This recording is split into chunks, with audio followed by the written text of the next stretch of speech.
When I was a kid, my favorite time of the year had to be winter. There was just something about all the festivities that gave me a sense of wonder.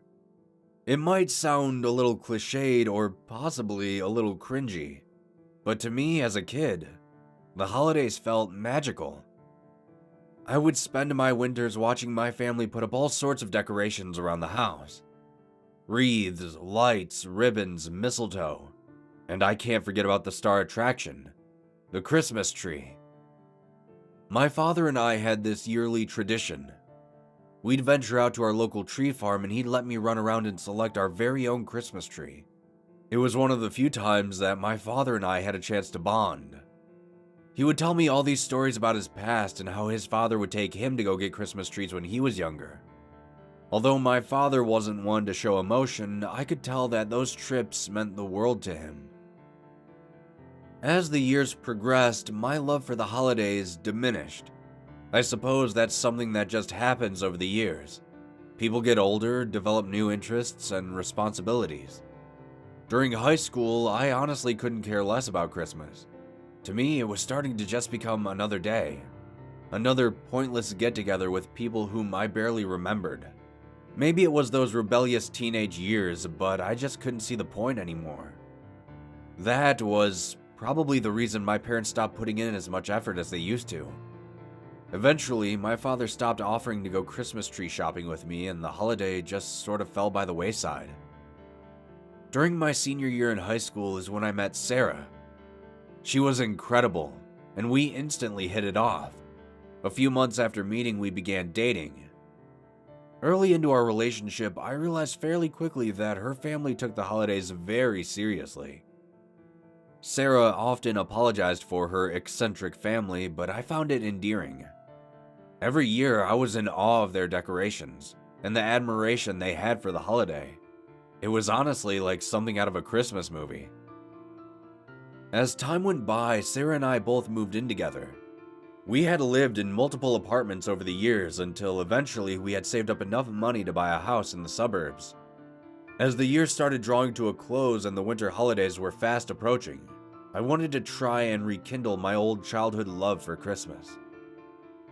Once December rolled around, we went out and I bought a ton of decorations. We filled up the house from wall to wall with various festive items. Wreaths in every size hung in our windows and on our doors. Lights had been strung up around the exterior of the house. Tinsel lined our hallways. It was probably a bit much, but I still had fun putting the decorations up. Sarah and I had discussed about what we were going to do about the Christmas tree. She offered to go buy a synthetic one at a store somewhere, but I told her I had a better idea. I explained to her about a week in that my father used to take me tree shopping and told her it used to be my favorite part of the holiday. Without missing a beat, she asked me when I wanted to go. We made plans to go shopping for one at the end of the week, and I'll be honest, knowing that made me feel a happiness I hadn't felt in years. Friday had arrived, and after getting home from work, Sarah asked me if I still wanted to go. I nodded, and with a smile, she grabbed her coat. We headed back out into the winter air and hopped into my truck. We drove for hours trying to find a decent tree farm. A few of them had already been sold out, which was quite shocking to me, honestly. And others, well, their selection didn't look too great as we drove by. Then, after driving for nearly 45 minutes, we found a place. As we pulled into the lot, my truck's tires struggled to get any traction in the snow. After 5 minutes, we eventually parked and hopped outside. Our shoes crunched into the freshly fallen snow and we walked up to the gate. The trees that stood before us seemed to stretch endlessly in every direction. Sitting off to the side was an older man who seemed to be reading a book by a portable heater. Sarah and I walked over to him and he struggled to peel his eyes away from his book. In an effort to be funny, I asked if he had any trees for sale, but the look he gave me over the edge of his book didn't seem to be amused. With a heavy sigh, he rested his book in his lap and pointed out to the trees. He said, "Find one you like and come let me know and I'll get it for you." I gave him a passing thanks and entered through the gate, with Sarah following closely behind. As we entered the forest, we both stared in wonder at all the options. Sarah quickly called me over and asked if this tree would be good. The tree was much too tall to fit into our house. It was a great tree, but much too large for our living room, let alone our doorway. We continued walking, looking around for that perfect tree. After a while, I realized I could no longer see the light from the entrance. The shift in atmosphere was chilling. The warm glow of the light bulbs had been replaced by the cold moonlight overhead. Sarah rubbed her arms in an effort to stay warm. I was beginning to realize that we needed to decide on a tree quickly before one of us freezes out here. Then we saw it. The perfect tree only a few yards ahead of us. I grinned as we steadily approached. As I was getting closer and closer, I heard Sarah whisper for me to stop. My feet halted in place, and I turned back to look at her to see what was wrong. Sarah was staring off into the distance. Her face was paler than I had ever seen before. I asked her what was wrong, but she didn't answer. She just stared. I followed her gaze and saw what she was looking at.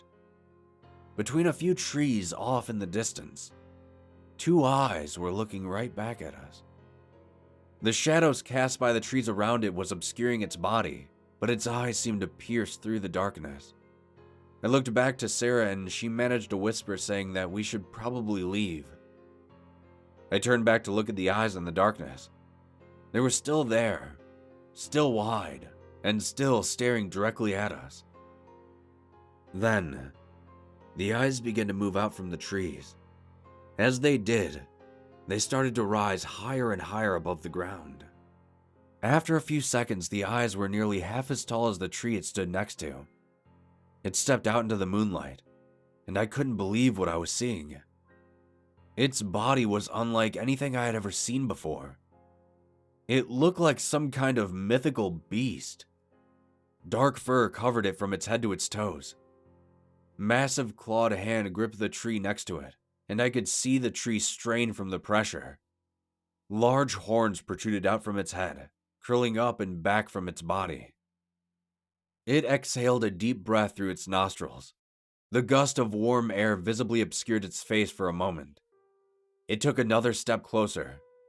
The twigs beneath its feet crunched loudly. As it approached, I could see its face a bit better.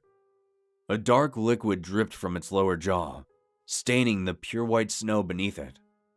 Sarah took a step back, and I could hear a twig snap below her foot. I turned my attention to her, and she was nearly crying at this point. That twig snapping was like a trigger. The creature roared, and this drew my attention back. It then began running at us, but it wasn't running like an animal. It was running like a person. Seeing this, my eyes went wide with panic, and I turned to Sarah, yelling at her to run. We both began sprinting through the snow, dodging the numerous trees as they passed us by. Although we were both running as hard as we could, I could still hear that thing's footfalls growing closer and closer to us. Then, the sound of splintering wood echoed from behind us. I turned just in time to see a massive tree falling towards us with immense speed. I called out to Sarah to look out, and she darted away from it, while I did the same. The tree impacted the ground and it shook the earth beneath my feet. I called for Sarah, asking if she was all right, and for a moment there was no answer. I called again and I heard a response. I ran around the fallen tree and found her sitting near another tree. I held out my hand and helped her up. We both heard another loud shriek coming from deep in the woods. We looked to one another before running out of the forest back into the light of the entrance. The old man looked up from his book and asked us if we found one we liked, but we paid him little mind as we ran out of the fence, hopped into my truck, and drove away. There are a lot of things in this world that I can't explain, and that night is at the very top of this list. I have no idea what that thing was. Maybe some of you out there might have a faint idea, but I'm at a loss. I still love the holidays and Christmas, but this year, I think I'm just going to buy an artificial Christmas tree, and I would advise all of you to do the same.